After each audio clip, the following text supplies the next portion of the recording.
Now to a developing story, a state lawmaker from Madison is proposing that Wisconsin becomes the 30th state in the U.S. to legalize marijuana. But Democrats who support the move and Republicans who say the bill likely won't go forward are at odds today over the potential of it happening. NBC 26's Eric Kress has the details. The legalization of marijuana has been proposed 3 times in the Wisconsin state legislature over the last several years, but not once has it gotten a public hearing or a Republican co-sponsor. Tonight we hear from both sides of the debate as to why cannabis should or shouldn't be legal in Wisconsin. On Thursday at the state's capital, Representative Melissa Sargent proposed a bill that she says could help the state's economy in a huge way.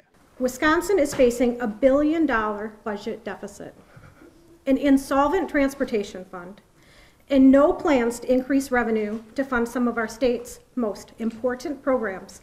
When marijuana was legalized in Colorado, it generated $2.4 billion in economic activity. It also helped create nearly 20,000 jobs, all in the first year. Today, Wisconsin lawmakers are taking note. I think it's one of those things that we keep pushing forward. We keep seeing more support in different parts of the community. Representative Amanda Stuck of Appleton says legalizing marijuana just makes sense. It's something we could look at taxing and using tax revenue from. It also would help us decrease our costs for corrections and what we're spending on putting people through the court systems or even in jail for using marijuana. But some Republicans can't justify making it legal.